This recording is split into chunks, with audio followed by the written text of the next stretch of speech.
دنیا کی پہلی کشتی، دنیا کی پہلی کشتی کب اور کس نے بنائی تھی؟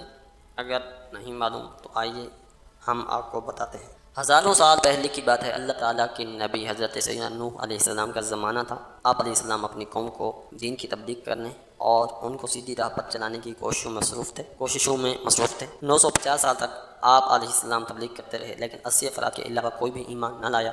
جب آپ علیہ السلام اپنی قوم کے ایمان لانے سے نا امید ہو گئے تو اللہ تعالیٰ نے آپ علیہ السلام کی قوم پر آنے والے طوفان کی خبر دی اور آپ کو ایک کشتی تیار کرنے کا حکم دیا۔ ابھی طوفان آنے میں 200 سال باقی تھے اور آپ علیہ السلام کو کشتی بنانے کے لیے لکڑی کی ضرورت تھی، لہٰذا آپ علیہ السلام نے لکڑی حاصل کرنے کی غرض سے ساگوان نامی کچھ درخت لگائے جن کی لکڑی بہت مضبوط ہوتی ہے۔ یہ درخت 100 سال میں تیار ہوئے۔ اس کے بعد آپ علیہ السلام نے ایمان لانے والوں کے ساتھ مل کر دنیا کی پہلی کشتی بنانے کا کام شروع کر دیا۔ اس دوران آپ علیہ السلام کی قوم کے برے لوگ آپ علیہ السلام کو طرح طرح سے ستایا کرتے اور دل دکھانے والی باتیں کرتے تھے، لیکن آپ علیہ السلام صبر سے کام لیتے رہے اور ان لوگوں کی باتوں پر توجہ دیے بغیر کشتی کی تیاری میں لگے رہے۔ دنیا کی پہلی کشتی کتنے عرصے میں تیار ہوئی جانتے ہیں؟ شاید آپ کہیں کہ 1 سال یا پھر 2 سال، لیکن یقین مانیے یہ کشتی کم و بیش 100 سال میں تیار ہوئی۔ آپ سوچ رہے ہوں گے آخر اتنا عرصہ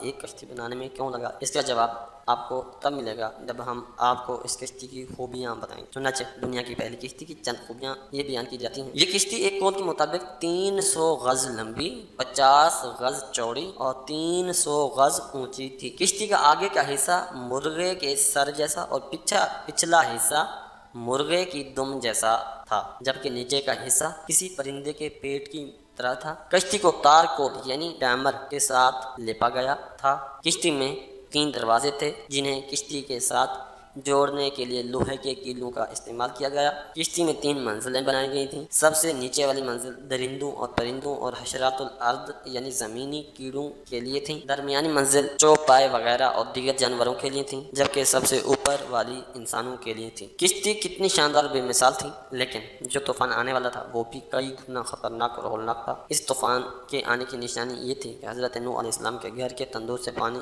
ابل کر باہر آنے لگے گا۔ چنانچہ جب ایک دن حضرت نوح علیہ السلام نے تندور کو ابلتے دیکھا تو پرندوں اور جانوروں اور مومنوں کو کشتی میں سوار ہونے کا حکم فرمایا اور سب کشتی میں سوار ہو گئے۔ طوفان کی شدت میں اضافہ ہونے لگا، اتنی زوردار بارش ہونے لگی کہ زمین کئی جگہوں سے پھٹ گئی اور اس میں سے بھی پانی نکلنے لگا۔ 40 دن تک یہ بارش ہوتی رہی، یہاں تک کہ 40 گز اونچے پہاڑوں کی چوٹیاں بھی پانی میں ڈوب۔ کشتی میں موجود افراد کے علاوہ کوئی زندہ نہ بچا۔ تقریباً 150 دن یہ کشتی مسلسل سفر کرتی رہی۔ اس دوران جب یہ کشتی عرب شریف پہنچی تو وہاں اس نے خانہ کعبہ کے گرد 7 چکر بھی لگائے۔ آخرکار یہ طوفان تھم گیا اور 10 محرم الحرام یعنی عاشوراء کے دن یہ کشتی عراق میں موجود جودی پہاڑ پر پہنچ کر ٹھہر گئی اور پھر سب لوگوں نے شکرانے کے طور پر اس دن کا روزہ بھی رکھا۔